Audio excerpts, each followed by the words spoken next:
Bonjour à tous, chers auditeurs de La Vérité pour notre temps. Bienvenue aussi à tous ceux qui nous rejoignent pour la première fois. Aujourd'hui, nous aborderons la suite de notre étude. Nous voulons rappeler que nous avons touché les premiers aspects des temples et du rétablissement du royaume de Dieu. Nous les avons considérés dans leurs dimensions typiques et antitypiques.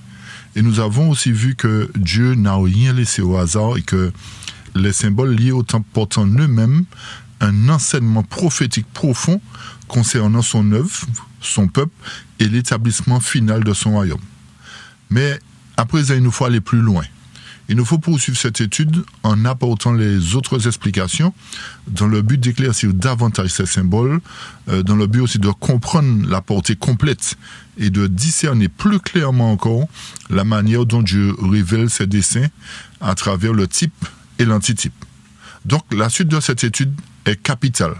Pourquoi ? Parce qu'elle va nous permettre de relier plus solidement les différentes figures déjà abordées et de mieux comprendre leur accomplissement dans le plan divin. Donc pour cela, nous allons demander au Seigneur un esprit attentif, un esprit humble et enseignable afin que cette lumière ne demeure pas seulement devant nos yeux, mais qu'elle pénètre profondément dans notre intelligence et dans notre cœur. Donc, bien entendu, avant cela, nous vous invitons à suivre cette suite avec beaucoup d'attention, à prendre des notes, à garder vos Bibles ouvertes et à examiner avec sérieux les points qui seront développés. Et nous profitons aussi de ce moment pour vous rappeler de vous abonner, chers amis. Abonnez-vous à notre chaîne et likez aussi la vidéo, partagez-la autour de vous et n'oubliez pas de la réécouter attentivement car ces études que nous partageons avec vous contiennent des vérités qui méritent d'être méditées avec soin. C'est très important. Donc par ce moyen, vous pourrez aussi permettre à d'autres âmes de bénéficier de la lumière de la parole de Dieu. C'est très important. C'est pour cette raison qu'il faut partager. Donc maintenant, avant de commencer, comme d'habitude, le développement de notre étude, nous allons prendre la position pour la prière afin de demander au Seigneur sa présence, sa direction et la lumière de son Saint-Esprit. Ok ? Très bien. Notre Père qui est aux cieux, nous voilà procéder devant toi pour te dire merci. Merci pour ton immense bonté, ta fidélité, ta grâce, pour ta patience envers nous, Seigneur. Nous te demandons aussi pardon de nos transgressions et nous réclamons de toi ta bénédiction, la présence de ton Saint-Esprit dans nos vies, dans nos cœurs, à travers cette étude, afin que tous ceux qui écouteront, Seigneur, puissent être touchés par ta parole et prendre position pour la vérité avant qu'il ne soit trop tard. Alors fais ton œuvre en chacun et conduis-nous, bénis-nous et dirige-nous. Nous t'avons prié au nom de Jésus, ton Fils, et pour ta gloire éternelle. Amen. Amen. Très bien. Donc, comme nous l'avons dit, chers amis, nous poursuivons la suite de notre étude. Nous avions déjà apporté certaines explications sur le type, l'antitype, mais il y a d'autres encore. Comme nous l'avons dit tout à l'heure, il y a d'autres explications. Donc, abordons les autres explications pour que le sujet soit clairement compris et que tout cela soit complet, en fait. Toute cette explication soit complète. OK ? Très bien. Avant de poursuivre, il est quand même important de refaire un petit point sur la première partie. Rappelez-vous que nous avions parlé de deux temples qui sont en rapport avec l'établissement du royaume de Dieu. Nous avions bien entendu compris que le royaume de Dieu commence sur la terre, puisque le rétablissement c'est sur la terre, il n'y a rien à rétablir au ciel. Mais pour pouvoir comprendre ce sujet, il nous fallait apporter les précisions concernant les deux temples qu'on trouve dans le type, le temple de Salomon et le temple juif. Ces deux temples nous révèlent un mystère en fait. Ce mystère doit trouver sa contrepartie dans deux temples qui doivent être érigés à l'ère chrétienne. Bien entendu, nous avons montré que le premier temple à l'ère chrétienne était l'église apostolique, que Christ lui-même a bâti de ses propres mains. Il n'a pas utilisé les hommes, on va dire, pour choisir ses disciples, ses apôtres, il l'a fait lui-même. D'où la raison qu'il prend les choses en main à l'ère chrétienne. Mais nous voyons que puisque cette église apostolique est un symbole, en fait, du temple de Salomon, automatiquement, comme il y a eu le temple juif aussi, il doit y avoir une contrepartie du temple juif. Là, on avait souligné le point important, c'est que, d'après la prophétie d'Agée, la gloire de ce temple juif devait surpasser la gloire du temple de Salomon. Ok ? Pas physiquement, mais spirituellement, par rapport à la présence de Jésus qui était là en son sein. Ok ? Donc, nous avons aussi montré que à travers le temple juif, la contrepartie doit se trouver dans l'église purifiée, justement ce dernier temple qui doit être rebâti, qui doit être rétabli. Pourquoi? Parce qu'il y a un pouvoir romain qui, au 1er siècle, a détruit le temple apostolique, d'où la raison de rebâtir ce second temple à la ressemblance divine qui sera composé de pierres vivantes à la fin des temps, c'est-à-dire particulièrement à l'époque où nous vivons. Ou encore, d'où la raison de rétablir le royaume de Dieu comme cela l'était lorsque l'Éternel vivait au milieu de son peuple d'Israël dans le désert et lorsqu'ils sont entrés au départ en Canaan. D'accord? Donc, c'est très important, en fait, de comprendre qu'il y a une relation. Et pour que nous puissions comprendre les mystères du royaume des cieux, nous sommes obligés de les lier aux paraboles, puisque les paraboles nous parlent du royaume, et nous sommes obligés de les lier au sanctuaire, en fait. Voilà, c'est pour cette raison que prenons le temps d'apporter tous les éléments pour que, comme nous le disons régulièrement, pour le sujet soit clair. Donc, comme nous avons dit, voilà, nous avons établi les bases. Là, maintenant, nous apportons les autres évidences qui nous permettront de saisir le fait que c'est Dieu qui prend les choses en main. Et comme c'est Dieu qui prend les choses en main, et si nous suivons ses recommandations comme il le réclame, nous ne serons pas dans la confusion, nous ne serons pas dans l'erreur, et nous comprendrons clairement son plan de rétablissement pour Israël. D'accord, chers amis? Donc, poursuivons maintenant, apportons les autres évidences afin que le sujet soit clair dans sa totalité. D'accord? Très bien. Maintenant, apportons d'autres précisions à nouveau. Rappelez-vous que selon AG2, comme nous l'avons lu tout à l'heure, l'Éternel nous a dit que la gloire de la dernière maison, c'est-à-dire du temple juif, sera plus belle que la gloire du temple de Salomon. C'est une chose. Jésus, lorsqu'il est venu, chers amis, il a fait que la gloire du temple juif dépasse de loin la gloire du temple de Salomon réellement, concrètement. Qu'est-ce qui nous permet de dire cela? Sa venue dans le temple juif a fait éclater la gloire du temple juif, chers amis. Ça, c'est dans le type, hein? Dans le type, on est bien d'accord? Donc, la présence physique de Jésus a fait que la gloire du temple juif a dépassé en beauté la gloire du temple de Salomon. Je reprends. Le temple de Salomon était beau physiquement. Celle du temple juif était moins beau physiquement. Mais pourtant, l'Éternel a donné un message au verset 9 d'Agé. Il a dit, la gloire de cette dernière maison sera plus grande que la première. Donc, l'Éternel nous fait savoir que dans le type, la gloire du temple juif devait resplendir au-delà de la gloire du temple de Salomon. Mais cette gloire qui devait resplendir ne devait pas être physique, comme vous l'avez compris, mais spirituelle, à travers la venue physique de Jésus. Donc, effectivement, la prophétie s'est accomplie à l'époque juive.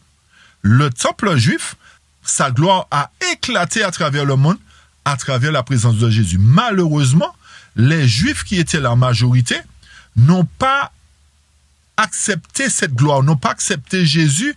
Ils pensaient que Jésus serait le roi, justement, qui allait leur donner la domination à cette époque-là. Vous voyez? Mais Jésus a dit non, c'est pas encore le moment. J'ai un message pour vous, j'ai un message. C'est pas à ce moment-là que je vais rétablir le royaume. Alors, ne comprenant pas le message que Christ leur avait adressé, ils l'ont crucifié. Parce qu'ils pensaient que Jésus serait le roi des Juifs qui allait les délivrer, qui allait, comme je viens de le dire, établir son royaume. D'où la question des apôtres. Mais Seigneur, est-ce en ce temps-là que tu rétabliras le royaume? L'Éternel a dit non, non, non, non. Il y a des prophéties qui doivent s'accomplir. Il y a des choses qui doivent prendre place. Donc, ce n'est pas maintenant que je vais rétablir le royaume. Mais ça va être fait. Je vais le faire, mais pas à votre époque. Vous nous suivez, chers amis? Donc, si ce n'est pas à leur époque, eh bien, comme on l'a dit, l'Éternel nous a montré que ce royaume sera établi particulièrement dans le temps de ces rois. OK? À notre époque. Et c'est ce que nous insistons, c'est ce que nous voulons vraiment vous permettre de comprendre, chers amis, pour montrer que la chose importante, ce n'est pas le retour de Jésus, mais l'établissement du royaume de Dieu, autrement dit l'établissement d'un peuple spirituel, d'un peuple conforme à Dieu, qui terminera l'œuvre de l'Évangile à travers le monde, œuvre que les Juifs, justement, et les apôtres n'ont pu achever. Donc, cette œuvre s'achèvera lorsque le royaume, lorsque l'Église de Dieu sera établi à la ressemblance divine. OK? Donc, effectivement, la présence de Jésus physiquement a fait que la gloire du temple juif a resplendi. C'est clair, hein, chers amis? J'espère que c'est clair. Mais le message, c'était pour nous particulièrement. C'était pour nous enseigner que dans l'antitype, la gloire du second dépasserait de loin la gloire du premier. C'est-à-dire dans l'antitype, hein, vous avez bien compris? Maintenant, apportons d'autres explications encore. J'espère que c'est clair concernant le type. La présence de Jésus a fait que que le temple juif a resplendi de gloire, sa présence physique. Donc, ce qui a donné un aspect spirituel beaucoup plus grand que l'aspect que possédait le temple de Salomon. Maintenant, dans l'antitype, bien que Jésus ait choisi les pierres vivantes qui sont les apôtres, il les a travaillées, il les a équarries pour que ce premier temple apostolique soit à la ressemblance du premier temple de Salomon dans le type. D'accord? Donc vous comprenez bien que le temple apostolique s'identifie au temple de Salomon et l'église purifiée dans les derniers temps s'identifie au temple juif. On est bien d'accord, chers amis? C'est clair? Je reprends. L'église apostolique s'identifie au temple de Salomon, tandis que l'église purifiée ou encore le royaume qui doit être restauré s'identifie au temple juif. À travers cela, les choses deviennent plus claires aussi. OK? Donc, revenons sur l'église apostolique ou le temple apostolique. Et pour que nous puissions bien comprendre comment il a pris naissance, rappelons-nous que Jésus est venu dans l'église juive. Les Juifs l'ont rejeté. Une fois que les Juifs l'ont rejeté, ou bien durant la période où les Juifs les rejetaient, Christ, lui, il a choisi les apôtres. Il les a qualifiés, et c'est là que correspondait le fait qu'il les a travaillés comme les pierres du temple de Salomon. Il les a travaillés avant. Il les a pris, et il les a nettoyés, il les a purifiés, etc. Et il a fait d'eux ce temple semblable à celui de Salomon. Vous voyez ce que je veux dire? Donc, après que le temple juif, pour reprendre, pour que ça soit clair, après que l'Éternel soit venu dans l'église juive et que les Juifs l'ont rejeté, l'Éternel a établi une église qui devait devenir l'église chrétienne apostolique. D'où le premier temple à l'ère chrétienne. Donc l'Éternel, il a érigé ce premier temple à l'ère chrétienne à travers les apôtres. Mais comme la prophétie des deux temples dans le type doivent trouver leur contrepartie dans l'antitype, il ne doit pas y avoir seulement une église chrétienne qui fut bâtie, mais il doit y avoir une autre église, qui est l'église triomphante, qui doit trouver sa contrepartie, comme je viens de le dire, dans l'église juive. Ok, chers amis? Donc, une fois que Jésus a bâti la première église chrétienne apostolique, le travail était de proclamer l'évangile dans le monde pour que les païens puissent venir à Jésus-Christ afin qu'ils soient sauvés. Mais malheureusement, comme nous l'avons signalé, à l'ère chrétienne, lorsque les apôtres ont commencé à proclamer l'évangile, les Romains, en collaboration avec les Juifs, les ont tués, les ont persécutés. D'où le fait qu'ils n'ont pas pu terminer l'œuvre de l'évangile. Donc, ce qui revient à dire qu'il restait une œuvre à accomplir, une œuvre de proclamation de l'évangile à travers le monde entier, puisqu'ils n'ont pas pu atteindre le monde entier. Donc, cette proclamation de l'évangile va se réaliser une fois que la dernière église, qui est l'antitype de l'église juive, va être érigée. Donc, en d'autres termes, une fois que ce second temple composé de pierres de prix, vous vous rappelez qu'on avait touché ça, composé de pierres de prix sera établi, ou encore composé de 144 000 sera établi, ce sera le moment où l'évangile sera proclamé à travers le monde. Ce sera encore aussi le moment où le royaume de Dieu sera rétabli. Ok, chers amis? Donc, il faut que l'Église soit rebâtie, composée de pierres vivantes, des pierres de prix, pour qu'enfin le royaume soit rétabli, pour que Daniel 2, 44 et 35, ainsi que Daniel 7, 18 à 27, trouvent leur accomplissement, où les saints du Très-Haut s'empareront du royaume et posséderont le royaume pour toujours, chers amis. Montrant par là qu'il n'y aura plus différentes doctrines, différentes religions, mais qu'il y aura un seul peuple qui gardera les commandements de Dieu. Il faut pour cela que l'Éternel choisisse des pierres en amont, qu'il les travaille, qu'il les façonne, qu'il fasse un travail de burinage, de martelage, de ciselage, autrement dit d'épuration, pour qu'en définitive, ce temple-là, ce royaume-là, soit établi. Nous répétons encore les choses pour que ça soit suffisamment clair, chers amis. D'accord? Très bien. Avant que Jésus n'établisse cette église apostolique, il a fait un travail profond avec les apôtres, avant sa mort et après sa mort. D'accord? Donc, avant sa mort, il y avait tous les apôtres présents, Judas, etc. Mais l'Éternel nous montre que c'est après sa mort qu'il a bâti l'église apostolique. Donc, ça voudrait dire que les pierres étaient en train d'être formées avant que le temple, l'église apostolique ne soit érigée. C'est clair? Donc, en travaillant chaque pierre avant sa mort, qu'est-ce qu'il a fait? Il a permis que le caractère de tout un chacun soit équarri, etc.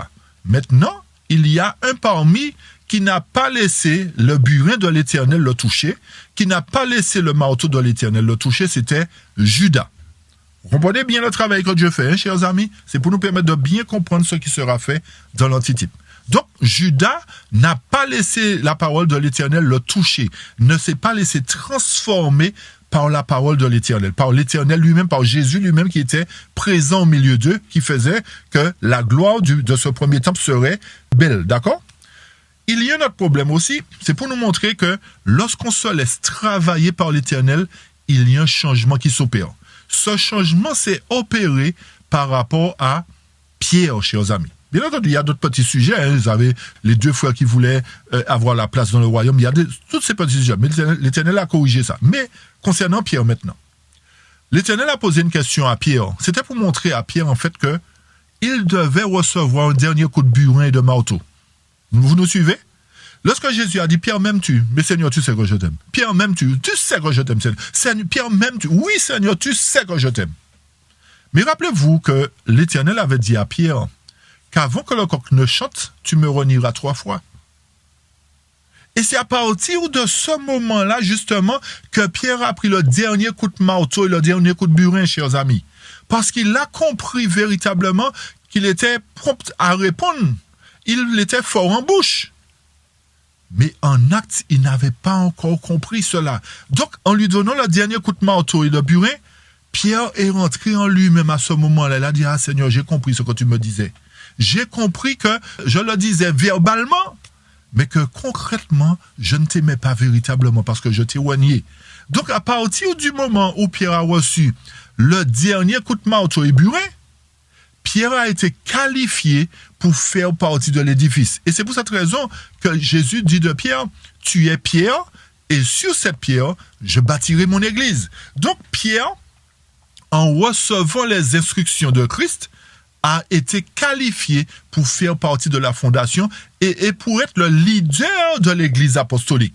Donc, à partir du moment où Judas a été éliminé et que Pierre ainsi que les autres ont reçu le dernier coup de burin, ils ont été qualifiés pour faire partie de l'église apostolique qui est la fondation de l'église. Est-ce que vous me suivez? À l'ère chrétienne, au début de l'ère chrétienne. Donc, ce qui revient à dire que conjointement au temple de Salomon, la gloire du premier temple dans l'ère chrétienne, autrement dit la gloire de l'église apostolique, était aussi belle que la gloire du temple de Salomon. D'accord, chers amis? C'est clair ou pas? Je reprends. La gloire du temple apostolique, une fois que Christ a fait le travail dans les apôtres en travaillant les pierres avant que l'édifice ne soit monté, une fois que le travail a été fait, le temple pouvait être érigé. C'est-à-dire l'église apostolique a été bâtie. L'Éternel a mis en place la fondation qui sont les apôtres. Il a mis cette fondation-là en place, et cette fondation-là, qui est symbole de l'Église apostolique, avait les mêmes caractéristiques que le temple de Salomon, c'est-à-dire que ce temple était beau. Cet édifice était un bel édifice, chers amis. Mais il y a un autre point qu'il ne faut pas oublier, qui est aussi important, c'est que une fois que l'Église apostolique a été constituée, c'est après cela qu'ils ont reçu l'Esprit Saint en puissance. Pas avant. Et ce sera la même chose lorsque le dernier temple, l'Église composée de 144 000 sera érigé, qu'ils recevront l'Esprit Saint en puissance. Pour le moment, ce que nous recevons aujourd'hui, c'est la pluie de la première et de l'arrière-saison. Mais comme les apôtres, lorsque nous serons réunis dans la chambre haute, lorsque nous serons réunis dans le lieu que l'Éternel a prévu de donner à ses enfants, c'est-à-dire lorsqu'ils prendront possession du royaume, à ce moment-là, ils recevront aussi l'Esprit Saint en puissance, où ils parleront diverses langues, où, selon Joël, vos fils et vos filles prophétiseront, il y aura des miracles, il y aura toutes sortes de choses. Vous voyez la similitude, chers amis? Un autre petit point sur l'Esprit en puissance que les apôtres ont reçu. Rappelez-vous que Jésus leur avait dit de ne pas s'éloigner de Jérusalem tant que l'Esprit Saint en puissance n'est pas tombé sur eux. L'Éternel va faire mieux très bientôt. Parce que son peuple a été dispersé à travers le monde et qu'il est encore dispersé à travers le monde jusqu'à aujourd'hui, pour qu'ils reçoivent l'Esprit en puissance, l'Éternel à travers Ésaïe, Ézéchiel, etc., va les ramener à Jérusalem pour qu'ils reçoivent aussi l'Esprit en puissance. Donc tout va se passer à Jérusalem. L'Éternel va prendre à nouveau possession de son territoire. Vous allez me dire, toute la terre appartient à Dieu, mais il avait promis à Abraham, Isaac et Jacob de récupérer ce territoire. Il leur a fait la promesse. Donc, il tient à ses promesses. Il va ramener son peuple, les 144 000, pour recevoir l'Esprit Saint en puissance, pour qu'à partir de ce moment-là, ils soient en mesure d'aller à travers le monde, renverser le système de Babylone et la bête et son image, pour qu'enfin, les autres enfants de Dieu qui sont à travers le monde puissent venir vers l'Éternel, parce que le peuple de Dieu prêchera un évangile pur, un évangile puissant, un évangile exempt d'erreur, mais un évangile pur, limpide comme du cristal. Ok? Donc c'est simplement l'histoire qui se répète. Et pour comprendre ce qui va se réaliser, il faut comprendre ce qui s'est passé. C'est ce qu'on est en train de dire depuis un moment, chers amis. Tout va se répéter. Si vous prenez le temps d'analyser l'histoire du peuple d'Israël, depuis son commencement jusqu'à sa fin, vous comprendrez ce qui se réalisera très bientôt. C'est simplement ça. C'est simple comme bonjour, chers amis. Il n'y a pas de complications dans la parole de Dieu. C'est nous qui cherchons les complications. C'est nous qui nous emmêlons les pinceaux, qui créons des sacs de nœuds. L'Éternel a fait les choses simples. Analysons le passé pour comprendre l'avenir. Connaissons notre histoire pour comprendre le présent et l'avenir. C'est simplement ça. Vu que nous avons apporté les points de clarification sur le premier temple à l'ère chrétienne, qui est l'Église apostolique, faisons le point maintenant sur l'Église purifiée, puisque selon le type, le temple juif, bien qu'il fût moins beau physiquement, a dépassé de loin la gloire du premier temple. Donc, l'Église purifiée sera dans la même condition, bien qu'elle sera moins belle parce qu'elle est dans une condition de la Odyssée. L'Éternel va équarrir ce qui se laisse équarrir, pour qu'à un moment donné, la gloire de la dernière Église purifiée dépasse de loin la gloire de l'Église apostolique. Vous nous suivez, chers amis? Donc ça voudrait dire que bien que Jésus était au milieu des apôtres, physiquement, il fera éclater sa gloire doublement, on va dire, ou encore la gloire de la dernière Église sera plus grande à travers la présence de Jésus, non pas physiquement pour le moment, mais spirituellement. Et c'est pour cette raison que la Bible nous dit qu'il viendra en gloire, qu'il viendra dans sa gloire, chers amis, dans sa gloire pour faire quoi? pour manifester la puissance qu'il avait, comme au début, lorsqu'il était au milieu du peuple d'Israël dans le désert.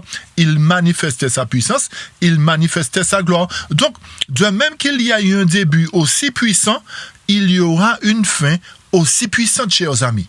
Comprenez ça?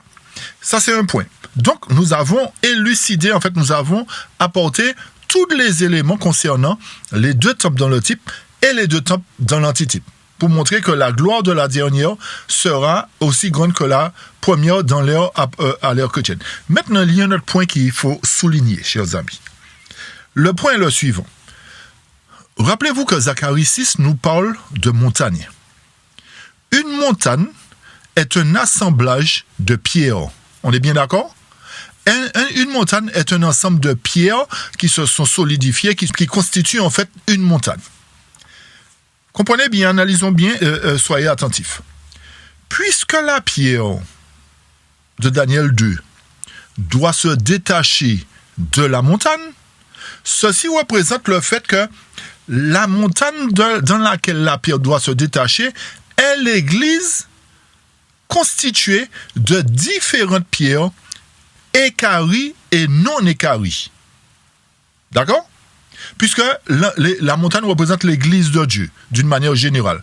Mais comme il doit y avoir cette église purifiée, qui est symbolisée par la pierre qui se détache de la montagne, autrement dit, ceux qui, comme à l'époque juive, proclamaient être le peuple de Dieu, mais qui en réalité ne vivaient pas en conformité avec Dieu, ces gens-là seront semblables à ceux qui aujourd'hui proclament qu'ils aiment Dieu, qu'ils suivent Dieu, qu'ils ont accepté Dieu comme leur sauveur personnel.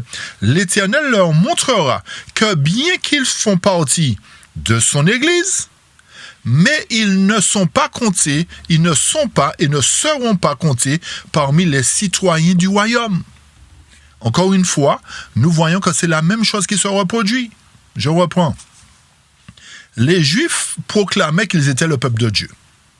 Qu'est-ce que l'Éternel a fait?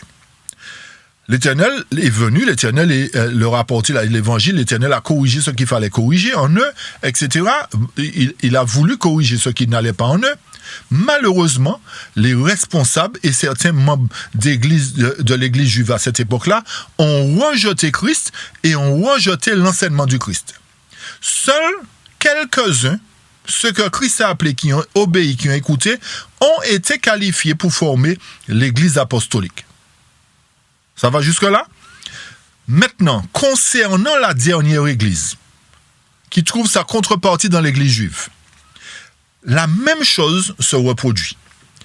Beaucoup disent, Seigneur, Seigneur, nous t'aimons, Seigneur, nous sommes avec toi, nous t'avons choisi comme sauveur personnel, mais la majorité fait ce qu'elle veut.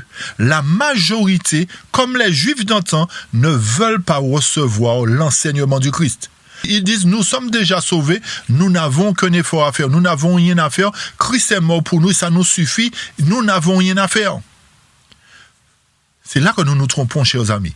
Et c'est là que nous comprenons que oui, nous avons une chose à faire, c'est de nous mettre à la disposition de Christ pour qu'il change nos défauts de caractère à travers le burinage, le martelage et le ciselage. Autrement dit, à travers l'œuvre de purification qui passe par les épreuves. Donc, ce qui revient à dire une fois de plus, que puisque l'Église d'aujourd'hui est un ensemble de pierres, comme je l'ai dit tout à l'heure, équarries et non équarries, l'Éternel devra faire une séparation.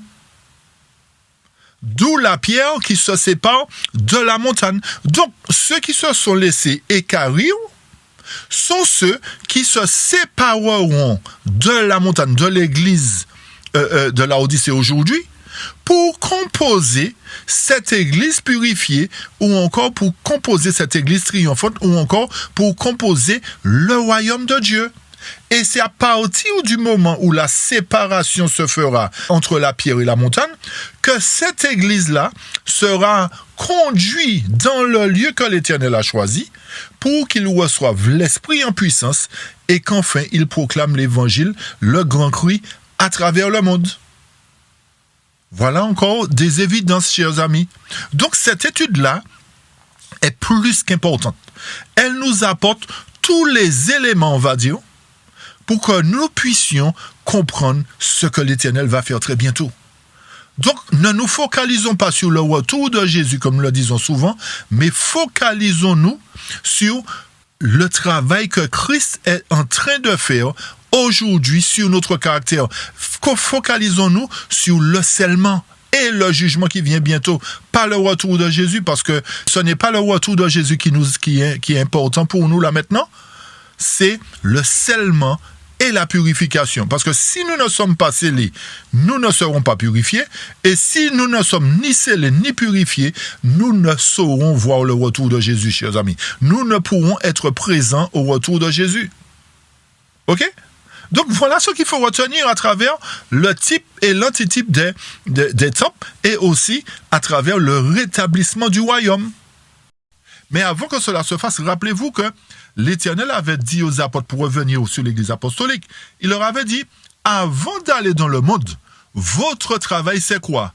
D'aller chercher les brebis perdues de la maison d'Israël. N'allez pas encore dans le monde. Donc, ce qui revient à dire que lorsque l'Éternel enseigne son Église antitypique qui devra faire resplendir sa gloire très bientôt, il leur dit, avant d'aller dans le monde, aller chercher les brebis perdues de la maison d'Israël. Donc, ça voudrait dire que le message que Dieu adresse à son temple, qui doit être érigé très bientôt, ou encore le message que l'Éternel adresse à ses fidèles, qui doivent faire partie de cet édifice, ou encore de son royaume, le message doit être adressé d'abord aux brebis perdues de la maison d'Israël, pas encore au monde. C'est pour cette raison que ne faisons pas l'amalgame comme beaucoup d'enseignants le font, comme beaucoup de théologiens le font, comme si, oui, le grand cri a déjà commencé. Non, chers amis, le grand cri n'a pas encore commencé. Le grand cri commencera une fois que toute la maison de Dieu entendra la vérité, acceptera ou pas la vérité. C'est après cela que le message sera prêché dans le monde entier. Est-ce que vous me suivez? Donc, c'est une fois que l'Église sera purifiée, justement, une fois que l'Église sera équarrie, que le travail du grand cri pourra commencer pour sauver tous les païens qui sont à travers le monde. Voilà pourquoi l'Éternel doit rétablir son royaume. Voilà pourquoi l'Éternel doit avoir un second temple, pas un troisième temple, chers amis. Le troisième temple est une invention satanique. Il doit y avoir seulement un second temple, et lorsque ce second temple sera rétabli, l'Éternel nous a dit dans Agé 2, verset 7, « Je remplirai cette maison de gloire ». D'où Matthieu 25 que nous avions touché précédemment, qui nous dit que le Seigneur viendra dans sa gloire pour séparer les brebis d'avec les boucs. Donc la séparation qui est la moisson se fait avant l'érection du temple, chers amis. Et lorsque le temple sera érigé, quand nous parlons de temple, nous parlons de l'église purifiée, composée de 144 000, lorsque cette moisson se fera, cette séparation de l'ivraie et du bon grain sera réalisée, à ce moment-là, ce temple ou encore ce royaume sera rempli de la gloire du Seigneur, chers amis. Et aucune nation ne viendra prendre le contrôle de l'église de Dieu à ce moment-là, parce que c'est l'Éternel qui sera au milieu de son peuple, comme il l'a été au milieu des enfants d'Israël dans le désert. Vous me bâtirez un sanctuaire et j'habiterai au milieu de vous. Donc, le temple qui doit être rebâti très bientôt a pour but de ramener Christ au milieu de son peuple, chers amis. OK? Parce que nous avons chassé Christ, nous avons fait ce que nous voulions. Mais l'Éternel dit, pour que je revienne au milieu de vous, pour que les nations puissent voir ma gloire, qu'est-ce que je dois faire? Je dois rebâtir mon temple à partir de pierres vivantes, à partir d'hommes et de femmes, du moins, qui se laisseront travailler à travers les épreuves qu'ils vont subir. Et une fois qu'ils passeront les épreuves, qu'ils seront qualifiés, là maintenant, je reviendrai au milieu de mon temple, je reviendrai au milieu de mon peuple, pour qu'enfin, les nations qui me critiquent, pour qu'enfin, les nations qui disent qu'il n'y a pas de Dieu, s'il y avait Dieu sur terre, il n'y aurait pas eu ceci, ils verront effectivement que premièrement, je suis le vrai Dieu, Et que deuxièmement, j'avais un peuple qui suivait mes ordonnances. Et que c'est à travers ce peuple-là que je ferai resplendir ma gloire. Pourquoi? Parce que le but de Christ, à travers le peuple d'Israël, c'était quoi, chers amis? C'était d'éclairer le monde de la gloire de Dieu. Malheureusement, Israël d'antan a failli à la mission. Alors vous pensez que l'Éternel va baisser les bras, il va dire, ouais, mais comme ils nous ont failli, ben, c'est fini, je n'ai plus de mission à accomplir, et puis que c'est le diable qui va accomplir la mission, chers amis, d'égarer le monde? Non! La mission devra reprendre son cours pour qu'enfin la terre soit éclairée de la gloire de Dieu à travers ce peuple qui sera rétabli, à travers ce royaume qui sera rétabli, à travers ce temple qui sera érigé dans le temps de ces rois, chers amis. Voilà ce qu'il fallait déjà comprendre à travers les temples dans le type et dans l'antitype, chers amis. C'est très important. Donc, j'espère que déjà ce point a été clair et que désormais, nous serons en mesure de nous laisser travailler, d'accepter la parole de l'Éternel qui nous permettra d'être comptés parmi ces pierres qui seront équarries, chers amis. C'est très important. OK? Bon, maintenant, nous n'avons pas fini. Il y a un point important qu'il faut souligner. Et pour cela, nous revenons dans la parabole, chers amis, de Matthieu 13, de Luc ou de Marc. Nous allons prendre Marc cette fois-ci. Nous allons aborder le sujet de Marc. Marc qui nous dit quoi? Alors, vous trouvez cela dans Marc 4, verset 1 à 34, Matthieu 13, tout le chapitre de Matthieu 13, vous trouvez cela aussi dans Luc 8, verset 1 à 18. C'est le mystère du royaume, hein? D'accord? Rappelez-vous que lorsque Christ a commencé à parler de la parabole de Matthieu 13, par exemple, il a pris l'exemple d'un semeur qui est sorti pour semer. Et il nous a montré que la semence qu'il a semée est tombée dans différents terrains. Une première semence qui est tombée le long du chemin. Les oiseaux sont venus, ont dévoré le grain.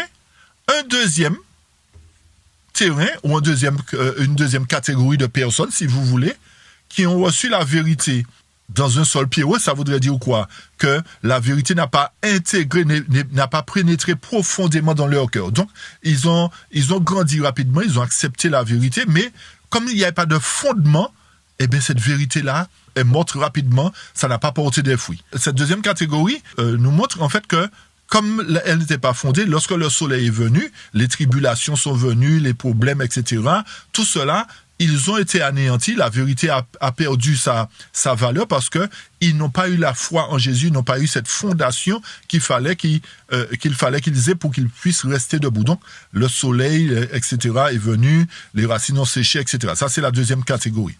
La troisième catégorie correspond à des gens qui reçoivent la vérité, mais qui se laissent étouffer par les soucis de la vie, qui se laissent étouffer aussi par les mauvaises interprétations de la parole, entre autres, etc., etc. D'accord? Donc, ça nous montre effectivement qu'il y a trois catégories de personnes différentes, trois types de personnes différentes, trois types de terrains différents qui reçoivent la vérité, mais qui ne portent pas des fruits, chers amis. C'est très important. Notez bien, cette partie-là est encore plus importante que la première. C'est très, très, très important. OK?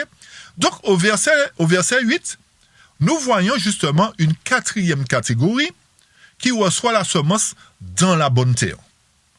Et lorsque la semence tombe dans cette bonne terre, elle porte des fruits, 30, 60 et 100, etc. Mais le point le plus important dans cette parabole, c'est le fait que le verset 9 nous dit quelque chose. Et il leur dit, le « il » c'est Christ, que celui qui a des oreilles pour entendre, entende. Donc, nous allons approfondir cette notion d'écoute, chers amis. Que celui qui a des oreilles pour entendre, entende. Et le texte nous dit quoi? Lorsque nous poursuivons dans Marc 4, verset 10, le texte nous dit, « Et quand il fut seul, ceux qui étaient autour de lui avec les 12 l'interrogèrent sur la parabole. Et il leur dit, à vous, il est donné de connaître quoi? Le mystère du royaume de Dieu. » Donc, nous avons déjà élucidé une partie du mystère. Là, nous élucidons le reste du mystère. Donc, il dit aux apôtres, à vous. Les apôtres étaient qui, chers amis? Israël. C'était des juifs israélites. D'accord? On est bien d'accord, hein? Donc c'est pour cette raison qu'on a dit tout à l'heure que Christ s'adresse à un peuple particulier. Il ne s'adresse pas au monde, premièrement. Il s'adresse à son peuple qu'il a choisi d'abord. Donc il leur dit, à vous, il est donné de connaître les mystères du royaume de Dieu. Donc, en contrepartie, nous qui vivons les derniers temps, si nous marchons selon les recommandations du Christ, si nous observons la loi de Dieu, nous observons le sabbat, nous faisons, pas comme les hommes le font là, hein, chers amis, attention, hein. Il y a une manière bien précise d'observer le sabbat, d'observer les commandements, hein, d'accord, par rapport à ceux qui disent la loi est abolie, etc. Comme j'ai dit, hein, si la loi est abolie, bon, dites-moi, donnez-moi votre adresse, je viendrai chez vous, je vais me servir comme ça, puisqu'il n'y a pas de loi. Il n'y a pas de loi, peut-être que vous allez prendre la loi des hommes, mais s'il y a une loi des hommes, il y a une loi de Dieu. Vous avez bien compris. Donc, donnez-moi votre adresse et je vais faire ce qu'il y a à faire. OK? S'il n'y a pas de loi. On est bien d'accord? OK. Très bien. Donc, l'Éternel nous fait savoir que, voilà, à vous, c'est-à-dire vous, mes enfants, vous qui suivez mes instructions, il vous est donné de connaître les mystères du royaume de Dieu. Mais à ceux du dehors, toutes ces choses se font par des paraboles. Voilà pourquoi l'Éternel parle en parabole, chers amis. Parce que pour le monde, ils ne peuvent pas comprendre ce que l'Éternel dit. Donc, ils vont interpréter la parole pour dire, oui, c'est lorsque nous monterons au ciel que nous entrerons dans le royaume. Oui, le royaume des cieux. On est d'accord qu'il existe le royaume des cieux. Mais il n'y a rien à rétablir au royaume des cieux. On est bien d'accord. Le rétablissement doit se faire sur la terre. C'est pour cette raison que nous vous invitons à prendre en compte chaque mot, comme nous le disons régulièrement. D'accord? Donc, revenons sur Marc 4, verset 10 et suivant. Donc, l'Éternel nous dit, à ceux du dehors, toutes ces choses ne se font par des paraboles. De sorte quoi? Écoutez bien, soyez très attentifs. De sorte qu'en voyant, ils voient et n'aperçoivent pas. Qu'en entendant, ils entendent et ne comprennent pas. De peur qu'ils ne se convertissent et que leurs péchés ne soient pardonnés. Et il leur dit, ne connaissez-vous pas cette parabole? Réponse. Et comment? Réponse à travers une question. Et comment alors connaîtrez-vous toutes les paraboles? Donc l'Éternel est en train de dire que ceux du dehors ne seront pas en mesure de comprendre. OK? Parce que le mystère du royaume ne leur a pas été accordé. Ça, c'est une chose. On poursuit. Rappelez-vous qu'on a dit que le mot qui nous intéresse là, c'est entendre, que celui qui a des oreilles pour entendre, entende. Avançons un petit peu plus encore. Le texte nous dit au verset 14 et suivant que le semeur sème la parole et que le semeur, nous savons que c'est Christ, hein, chers amis. OK? C'est Christ qui sème la parole. Nous avançons au verset 21 à 29. Retenons bien que le mot c'est entendre. Qu'est-ce que l'Éternel dit au verset 21 et suivant? Il leur disait, est-ce qu'une bougie est apportée pour être mise sous un boisseau ou sous un lit? N'est-ce pas pour être mise sous un chandelier? Car il n'y a rien de caché qui ne sera découvert, ni aucune chose tenue secrète qui ne doit venir en évidence. À travers les versets 21 et 22, l'Éternel nous fait comprendre que la lumière est à notre portée, à condition que nous la recherchons. C'est pour cette raison qu'il dit au verset 22, « Il n'y a rien de caché qui ne sera découvert, ni aucune chose tenue secrète qui ne doit venir en évidence. » Donc, seulement celui qui cherche trouve, chers amis. C'est ce que l'Éternel veut nous faire comprendre. Celui qui se complaît dans sa position, qui se dit « je n'ai rien à faire » comme on l'a dit tout à l'heure, ne pourra pas marcher dans la lumière, ne sera pas en mesure de découvrir la lumière. Cela restera caché à ses yeux. Et c'est pour cette raison qu'il nous dit au verset 23 et suivant. Écoutez bien ce qu'il dit, verset 23 et suivant. « Si un homme a des oreilles pour entendre, qu'il entende. » Donc l'Éternel est en train de nous dire, chers amis, que nos oreilles ne nous ont pas été données pour rien. C'est pour entendre. Mais pour entendre quoi? Pas n'importe quoi. Et pas n'importe qui. Puisque le verset 24 dit quoi? Et il leur dit, prenez garde à ce que vous entendez. Donc, faites attention aux différentes doctrines qui sont présentées aujourd'hui. Ne tombez pas dans le piège de n'importe qui vient avec des belles paroles, avec des paroles de philosophie, etc., et qui vous disent qu'il n'y a pas de sanctuaire, qu'il n'y a pas de loi, qu'il n'y a pas de sabbat, que Jésus, à son retour, c'est lorsqu'il va séparer l'ivraie du bon grain, que le grand cri a déjà commencé. Chers amis, faites attention à ce que vous entendez. Encore pire, qu'on nous dit que dans la Bible, il n'y a pas d'évidence qu'il y aura une troisième guerre. C'est pour vous dire que les gens ne lisent pas la Bible. Ce sont de grands philosophes, grands théologiens devant l'Éternel, mais qui ne connaissent même pas leur Bible. Prenez garde à ce que vous entendez. Parce qu'on nous fait comprendre aujourd'hui que la guerre d'Armageddon, c'est la grande guerre qui se fera entre les nations. C'est encore ne pas comprendre. Ou encore, ils placent cette guerre d'Armageddon après les 1000 ans. Faites attention, prenez garde à ce que vous entendez. Et pourquoi ce point est important, chers amis? Pourquoi nous insistons sur cette partie de la parabole? Parce que lorsque vous comprendrez ou lorsque vous prendrez le temps d'entendre correctement la voix du bon berger, vous ne serez plus dans l'erreur. Voilà le pourquoi. C'est pour cette raison que l'Éternel, il sème. Il sème la parole, mais il nous dit, faites attention, il y a de ceux qui sèment aussi, mais ils ne sèment pas la bonne parole. OK? Donc, nous voyons effectivement, malgré le fait que l'Éternel a semé, que tous, déjà, premièrement, n'ont pas accepté le message de l'Éternel. Ils n'ont pas reçu, ils n'ont pas accepté la semence, du moins, je m'entends. Ils ont accepté la semence, mais ça n'a pas produit de fruits en eux. Qu'est-ce qui nous permet de dire ça? Continuons la lecture. Donc, reprenons au verset 24 déjà. Il leur dit, prenez garde à ce que vous entendez. De la mesure dont vous mesurez, il vous sera mesuré. Écoutez, et à vous qui entendez, on donnera davantage. Donc l'Éternel nous fait savoir ici que lorsque nous entendons la parole, nous ne sommes pas là pour juger quiconque. D'accord? N'allez pas mesurer, n'allez pas dire ceci, n'allez pas faire cela, présentez la parole. Et il nous dit quoi? Et à vous qui entendez, on donnera davantage. Pourquoi?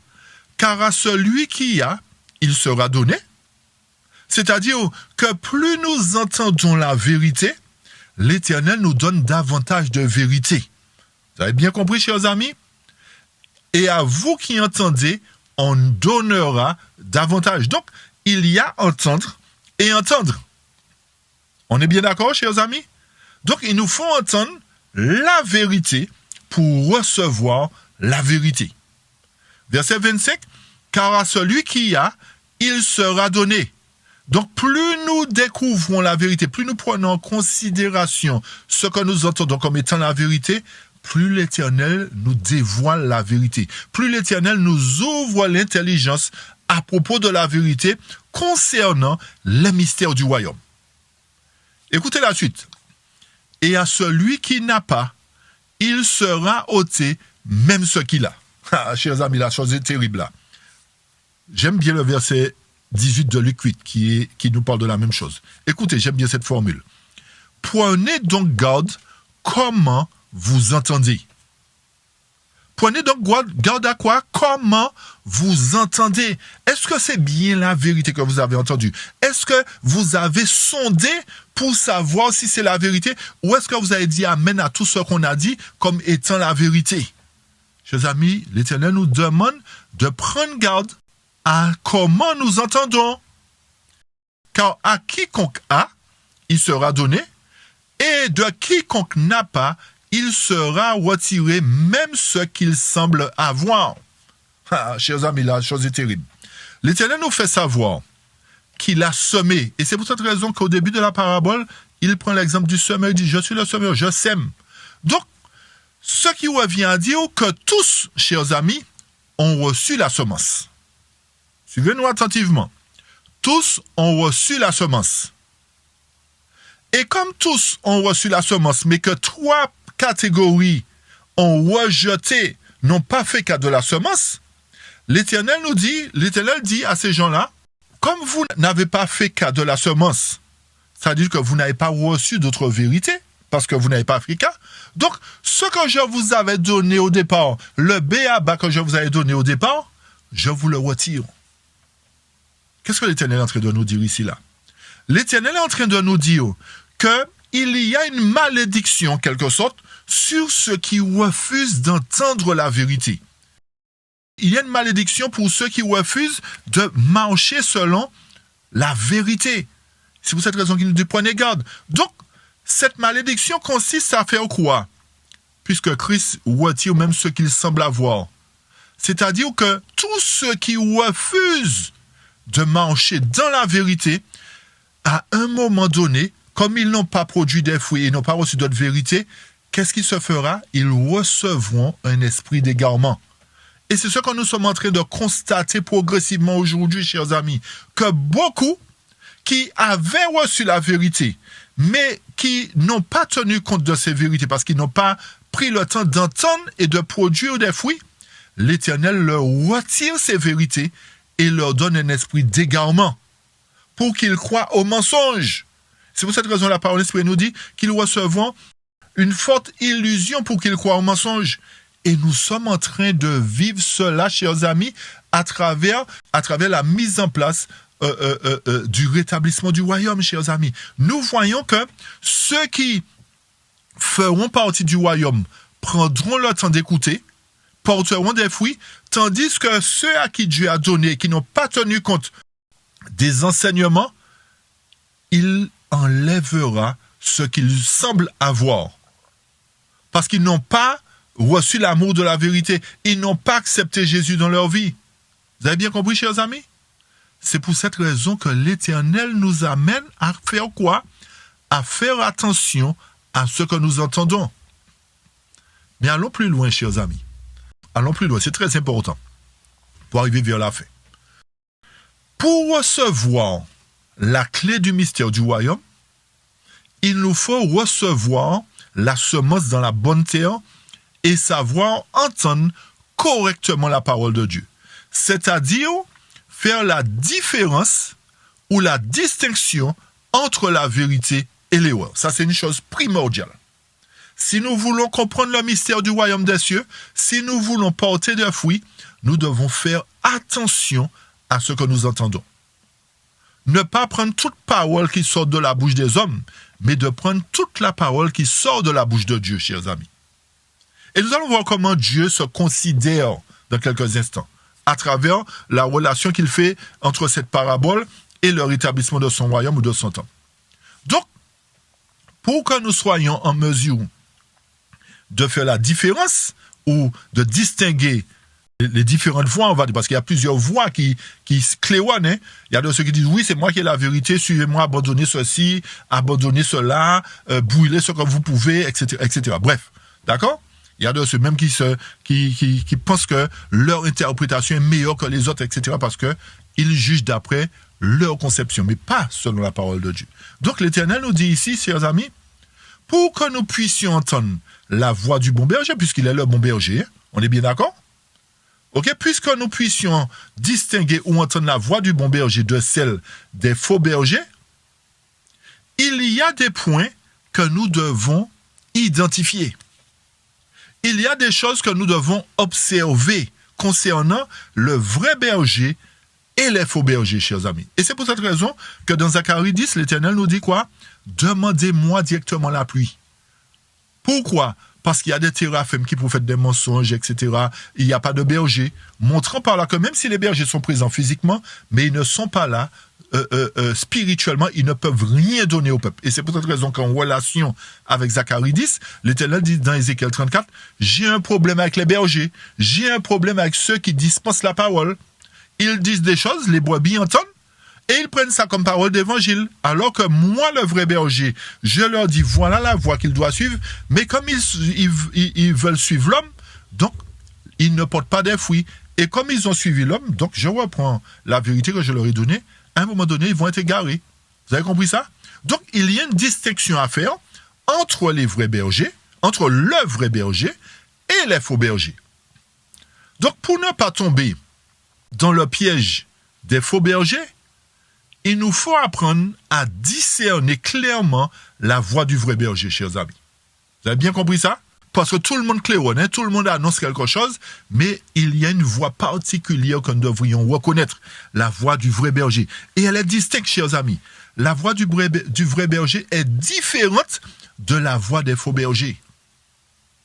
Donc, il y a des éléments qui sont très importants à prendre en compte.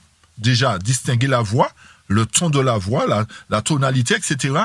Mais il y a un élément que possède le vrai berger et que ne possède pas les faux bergers, chers amis. Il y a un objet qui nous permet de faire la distinction entre le vrai berger et les faux bergers. Il y a un objet. Quel est cet objet, chers amis? Quel est cet objet? Rappelez-vous que l'objectif est de connaître le mystère du royaume et que tous ne sont pas en mesure de le comprendre. Donc, comment distinguer le vrai du faux berger? À travers sa voix, nous avons dit, et à travers un objet particulier. L'objet que possède le vrai berger, chers amis, est un bâton. L'objet que possède le vrai berger, c'est une verge. Les faux bergers ne possèdent pas de verge, chers amis. Vous allez comprendre ce que nous sommes en train de dire, hein? Et c'est pour cette raison que nous souhaitons, par la grâce de Dieu, que tout un chacun puisse entrer en lui-même aujourd'hui, à partir de cette étude du rétablissement du royaume, afin qu'il suive la voie du bon berger et non celle des faux bergers. Comme nous le disons, le vrai berger possède une verge que ne possèdent pas les faux bergers. Chers amis, l'Éternel est bon. Rappelez-vous, pour bien comprendre ce que nous sommes en train de dire, rappelez-vous que nous sommes pratiquement à l'époque de la libération. Nous sommes presque à l'époque où l'Éternel doit briser le joug de notre cou, ou encore, nous sommes presque à l'époque où l'Éternel doit nous délivrer de la domination du monde. Comme cela l'a été avec son peuple d'autrefois, Israël d'autrefois, lorsqu'il devrait être délivré d'Égypte, chers amis. Il n'y a rien de nouveau sous le soleil, hein? Tout ce qui a été, c'est ce qui sera. Et c'est pour cette raison que l'Éternel nous invite à considérer attentivement l'histoire de l'Israël type. Malheur à ceux qui ne prennent pas le temps de le considérer à sa juste valeur. Nous relisons, oui, Israël, ceci, Israël, cela, mais nous n'approfondissons pas, donc ne pouvons pas faire les liens, établir les liens entre l'histoire prophétique, l'histoire passée, et les prophéties actuelles, ou encore établir le lien avec les paraboles. Est-ce que vous nous suivez? Donc, lorsque l'Éternel a promis à Israël de les délivrer de la main des Égyptiens, il a dit à Moïse, selon Exode 4, versets 17 et 20, « Prends dans ta main cette verge avec laquelle tu feras les signes. » Verset 20. Un peu plus loin, il prit dans sa main quoi? La verge de Dieu, c'est-à-dire le bâton de Dieu, chers amis. Le bâton de l'Éternel. Verset 21. L'Éternel dit à Moïse, en partant pour retourner en Égypte, vois tous les prodiges que je mets en ta main. Donc, à travers la verge, s'accompliraient tous les prodiges de l'Éternel, chers amis. Donc, la verge de Dieu avait un pouvoir.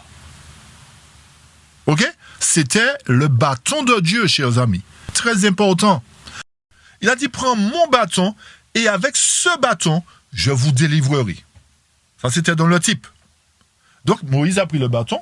Et avec ce bâton, effectivement, l'Éternel a manifesté sa puissance. Il a fait de grands miracles, chers amis. Il a fait le bâton se tourner en serpent. Le bâton a ouvert la mer. En fait, à travers le bâton, l'Éternel a fait éclater sa gloire.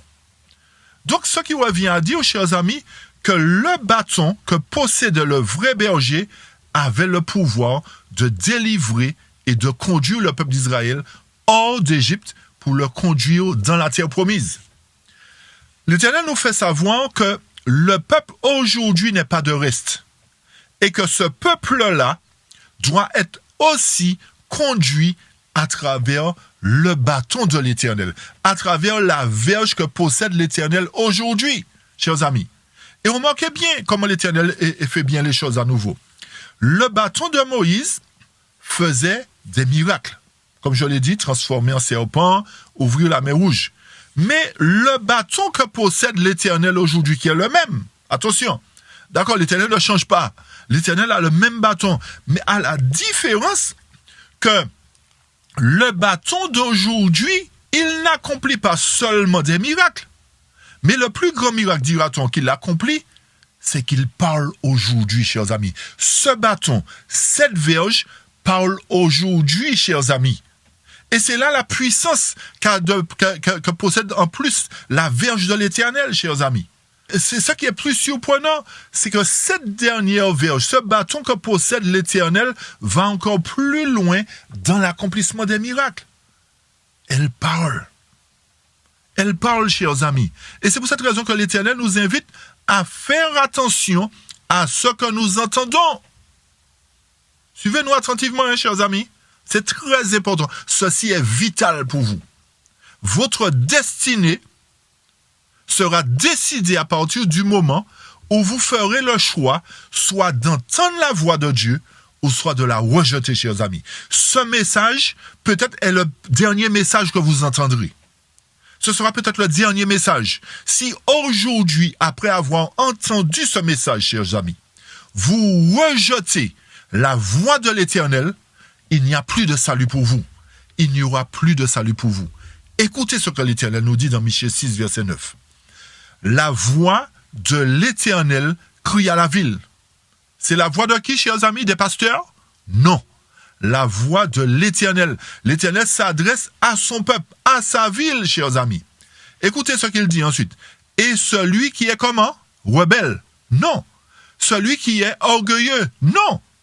Celui qui est sage craindra ton nom. Ça veut dire sera soumis au nom de l'Éternel, sera soumis à la voix de l'Éternel. Et qu'est-ce qu'il dit en relation avec la parabole? Entendez la verge et celui qui l'envoie. Chers amis, l'Éternel, dans la parabole, est en train de nous dire, faites attention à ce que vous entendez. Apprenez à faire la distinction entre ma voix et la voix des faux bergers. Et il dit quoi? Ma voix provient de quoi? De la verge. Pas la voix des hommes. La voix de l'Éternel qui provient de la verge. L'Éternel nous invite à faire quoi? À entendre sa voix, à entendre la verge, à entendre le message qui provient de la verge. Comme Pharaon devait voir les manifestations de la gloire de Dieu à travers sa verge. L'Éternel nous dit aujourd'hui qu'il a une verge qui parle, chers amis. Et il nous dit que si vous voulez comprendre les mystères du royaume, si vous voulez être qualifié pour les greniers célestes, si vous voulez être réellement sauvé, votre devoir, notre devoir, aujourd'hui, c'est d'entendre quoi? La verge. Et d'entendre la voix de l'Éternel, pas la voix des faux bergers. Ok, chers amis?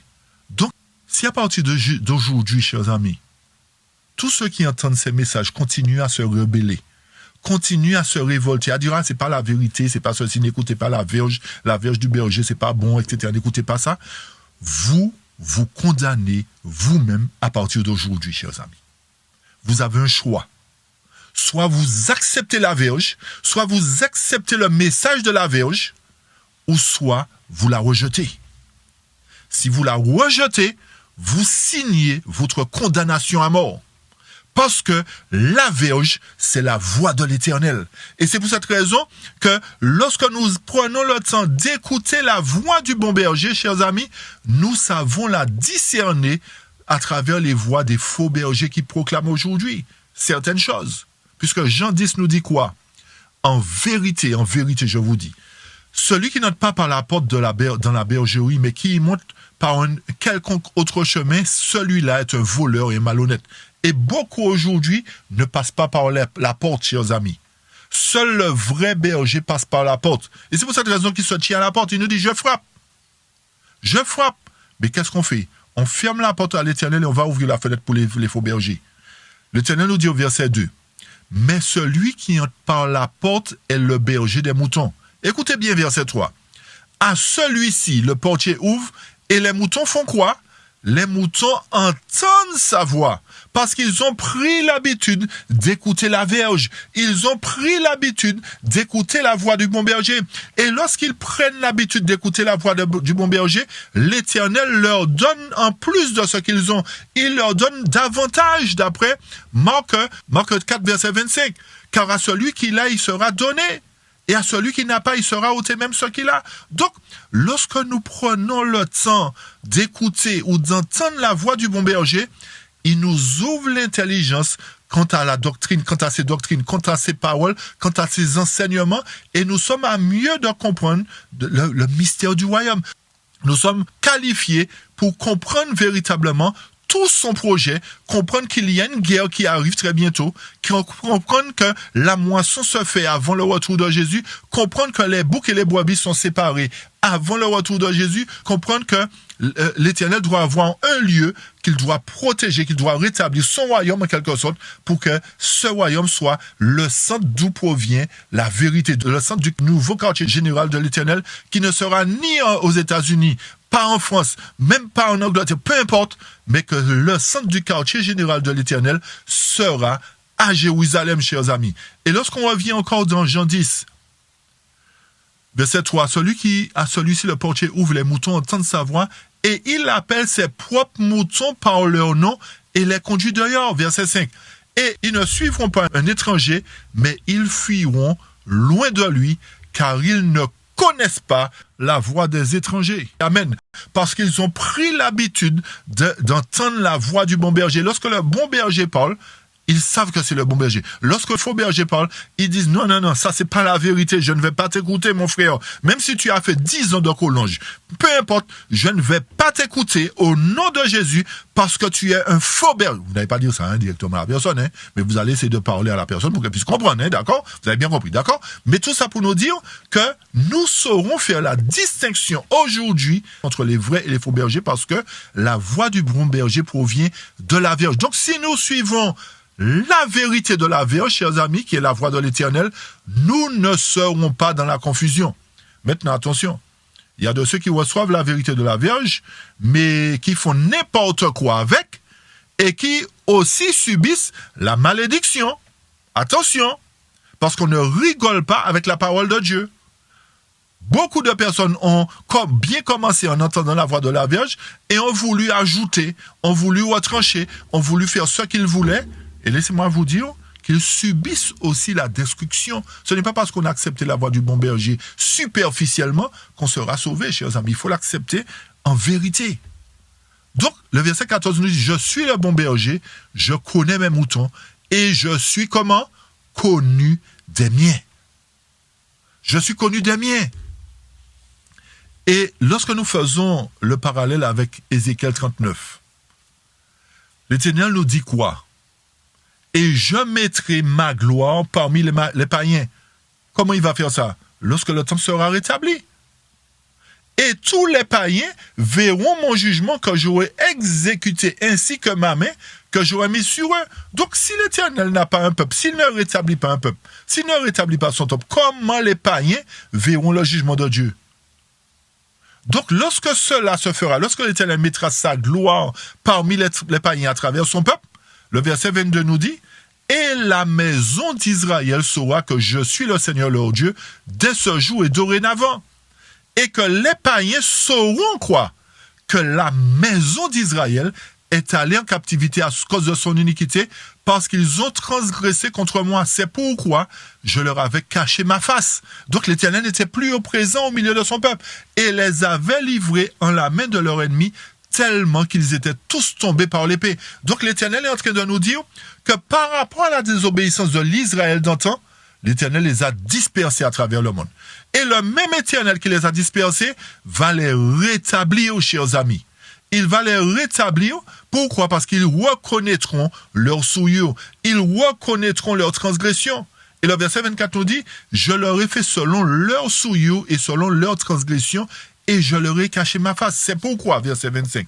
« Ainsi dit le Seigneur Dieu, maintenant, au moment du rétablissement du royaume, au moment de l'érection du second temple, maintenant, qu'est-ce que je vais faire? Je ramènerai les captifs de Jacob, et j'aurai pitié de quoi? De toute la maison d'Israël, c'est-à-dire les 10 tribus qui ont été dispersées depuis l'époque assyrienne, et les 2 tribus qui ont été dispersées aujourd'hui, chers amis. Donc l'Éternel dit qu'il aura pitié de toute la maison d'Israël. Et c'est pour cette raison que dans Apocalypse 7, il dit qu'il rassemblera 12 000 de chaque tribu qui composeront 144 000. Donc la prophétie d'Ézéchiel 39 va s'accomplir au moment où l'Éternel aura travaillé les pierres en amont pour les poser chacun à leur place dans cet édifice qu'il formera, qu'il mettra en place. D'accord? Donc, lorsqu'il ramènera les captifs de Jacob, que j'aurai pitié de la maison d'Israël, et je serai jaloux de quoi? Pas à cause d'eux, hein? De mon saint nom. Parce que Israël, mon peuple, a déshonoré mon nom. L'église adventiste, aujourd'hui, est en train de déshonorer le nom de l'Éternel, chers amis. Et l'Éternel dit, je laisserai ce nom comme une malédiction aux yeux des nations. Le nom adventiste sera comme une malédiction parce que l'église adventiste a déshonoré son chef. L'église adventiste a fait ce qui ne fallait pas aux yeux de l'Éternel. Donc l'Éternel va faire quoi? Va laisser ce nom comme une malédiction pour les peuples. Vous pourrez trouver cela dans Ésaïe 65, chers amis. 65, verset 15. Vous laisserez votre nom comme une formule de malédiction à ceux que j'ai choisis. D'accord? Donc, l'Éternel est en train de nous dire, pour que mon peuple soit à ma ressemblance, ce nom-là qui fait défaut aujourd'hui, la Odyssée, je vais ôter ce nom-là. Parce qu'ils m'ont déshonoré. Donc, je vais rétablir mon peuple, pas par rapport à ce qu'ils ont, pas par rapport au fait qu'ils reconnaissent, hein, mais c'est par rapport à mon saint nom. Verset 26. Après qu'ils auront porté quoi? Leur honte et toutes leurs fautes par lesquelles ils ont transgressé contre moi, lorsqu'ils demeuraient en sécurité dans leur terre, sans que personne ne les effraie. Donc, l'Éternel nous montre que le royaume était établi à un moment donné. Personne ne pouvait les effrayer parce que l'Éternel était au milieu d'eux. Mais à partir du moment où ils ont déshonoré l'Éternel, ils ont cherché leur propre Dieu, ils ont fait des choses abominables, l'Éternel s'est retiré d'eux et il les a dispersés à travers le monde. Verset 27 nous dit maintenant, lorsque je les aurai ramenés d'entre les peuples et que je les aurai rassemblés des pays de leurs ennemis, je serai sanctifié en eux à la vue de beaucoup de nations. Alors ils sauront que je suis le Seigneur leur Dieu, lequel leur a causé d'être emmenés captifs parmi les païens, mais je les aurai rassemblés dans leur terre et sans en y laisser aucun. Et je ne leur cacherai plus ma face, car j'aurai répandu mon esprit sur la maison d'Israël, dit le Seigneur Dieu. Donc, chers amis, voilà en gros ce qu'il fallait retenir aujourd'hui à travers cette grande révision, ce sujet que nous avons approfondi pour qu'il devienne beaucoup plus clair, pour que désormais, chers amis, nous puissions continuer à suivre la voie du bon berger et que nous puissions arrêter de suivre les inepties des hommes, que nous puissions arrêter de suivre la théologie humaine, mais que nous puissions suivre véritablement la parole de Dieu. Les amis, comme nous l'avons dit, faisons attention à ce que nous entendons. Il est très important. Et pour terminer, je vais lire 2 textes qui se trouvent dans manuscrit concernant ce que nous venons de dire en majorité. Le texte nous dit, le temple juif était construit de pierres taillées extraites des montagnes et chaque pierre était ajustée à sa place. Dans le temple, taillé, poli et contrôlé avant d'être acheminé où est-ce? À Jérusalem. C'est la même chose qui va se faire. L'Éternel a le projet de nous ramener à Jérusalem, selon Ésaïe, selon Ézéchiel 36, etc., etc. L'Éternel a promis de nous rassembler. Mais avant de nous rassembler, il travaille les pierres. Donc le message était prophétique, chers amis. Donc, qu'est-ce qu'il nous dit? Et lorsque tout fut ramené sur le chantier, la construction s'assembla sans le bruit de la hache ni du marteau. Écoutez bien. Ce bâtiment représente quoi? Le temple spirituel de Dieu qui est composé de matériaux rassemblés parmi toutes les nations, toutes les langues et tous les peuples, de toutes conditions, grands et petits, riches et pauvres, instruits et ignorants. Donc l'Éternel nous fait savoir ici qu'il nous prendra de toutes les parties du monde parce que son peuple est dispersé à travers le monde. Donc il nous rétablira, il nous rassemblera pour que nous soyons travaillés, fassions partie de cet édifice. Donc, quel que soit l'endroit où nous sommes aujourd'hui, l'Éternel va nous permettre d'entendre la voix du bon berger, et cette voix du bon berger va nous rassembler dans une seule bergerie, chers amis. Et le texte poursuit et nous dit, ce ne sont pas des substances inertes à ajuster à coups de marteau et de ciseaux. Ce sont des pierres vivantes, extraites du monde, par quoi? Par la vérité.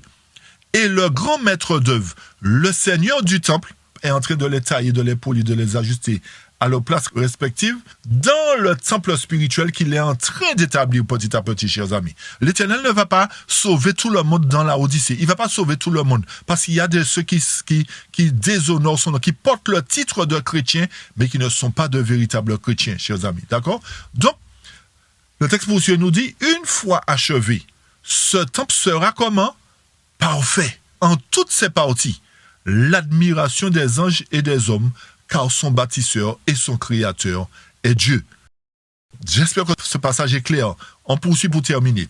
L'œuvre que le Christ est venu accomplir dans notre monde n'était pas d'ériger des barrières de séparation, ni de reprocher sans cesse aux gens qu'ils avaient tort. Paul non plus ne proclame pas aux Juifs un Messie dont la mission serait de détruire l'ancienne alliance. Faites bien attention, hein, chers amis, mais un Messie venu développer l'économie juive par la vérité, montrant par là que cet agneau, c'est lui qui prend en charge. Le rôle des sacrificateurs, c'est lui qui prend en charge maintenant. Donc il est venu faire quoi? Développer pour nous ce qui se passait à travers l'économie juive, à travers l'Israël d'antan. Le Christ est le fondement de toute l'économie juive. Dans le service du sacerdoce juif, on nous rappelle sans cesse le sacrifice et l'intercession du Christ. Tous ceux qui viennent au Christ aujourd'hui doivent se souvenir que son mérite réside dans l'encens qui se mêle aux prières de ceux qui se repentent de leurs péchés et reçoivent miséricorde et grâce. Notre besoin de l'intercession du Christ est constant. Fin de citation. Donc, chers amis, vous avez compris une fois de plus que l'œuvre du sanctuaire va de pair avec la mise en place de l'édifice du Christ. L'œuvre du sanctuaire va de pair avec l'érection du second temple ou encore avec le rétablissement du royaume. Si nous méprisons aujourd'hui l'œuvre de Christ, l'œuvre d'intercession de Christ, en continuant à répéter avec les hommes, après les hommes, qu'il n'y a pas de sanctuaire, que le Saint-Esprit n'existe pas, que le Saint-Esprit n'est pas ceci, etc., nous nous condamnerons nous-mêmes et progressivement nous recevrons un esprit d'égarement. Et le dernier texte, chers amis, qui se trouve dans le témoignage pour les pasteurs, le dernier texte qui se trouve dans le témoignage pour les pasteurs à la page 2, nous dit ceci. Écoutez attentivement. Le Seigneur a donné à son Église des talents et des bénédictions pour qu'elle présente au monde une image de la suffisance de Dieu et pour que son Église soit complète en lui. Un exemple constant d'un autre monde. Le monde éternel régi par des lois supérieures aux lois terrestres. Écoutez bien, son Église doit être un temple élevé à la ressemblance divine. Et l'architecte angélique a amené du ciel quoi? Sa verge d'or pour mesurer. Il a amené du ciel quoi? Sa verge d'or. Donc lorsqu'il nous dit dans Michée, entendez la verge. Lorsqu'il nous dit dans les paraboles, faites attention à ce que vous entendez, il nous invite à prendre en considération sa verge d'or qu'il a amené du ciel, chers amis, pour mesurer, pour que chaque pierre puisse être travaillée et équarrie selon la mesure divine, pas selon la mesure des hommes, puis polie afin de briller comme emblème du ciel, réfléchissant dans toutes les directions les rayons brillants et clairs du soleil de justice. C'est pour cette raison que le royaume doit être établi, pour faire rayonner les rayons du soleil de justice, chers amis. L'Église doit être alimentée avec la manne céleste, la vérité pure de la parole de Dieu, pas une vérité mélangée d'erreurs, chers amis, maintenue par le seul soin de sa grâce.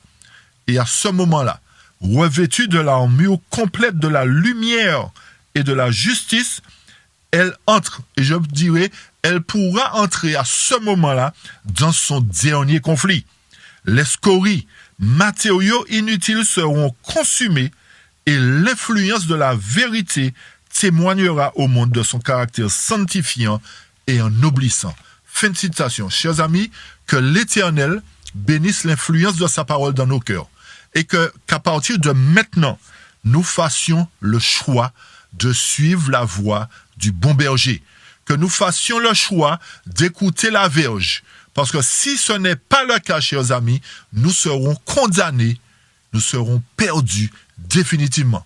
Alors que l'Éternel agisse dans nos cœurs, que nous puissions ouvrir notre voix à la voix du Saint-Esprit à travers la parole et que nous puissions faire partie de cet édifice à la ressemblance divine. Donc soyez richement bénis, chers amis, que la grâce et l'amour de Dieu abondent dans vos cœurs et que nous soyons des gens qui prenons l'habitude d'entendre la voix du bon berger. Donc, nous vous remercions pour votre présence, pour votre écoute et nous vous invitons à partager cette étude particulièrement et à vous abonner pour ceux qui ne l'ont pas fait.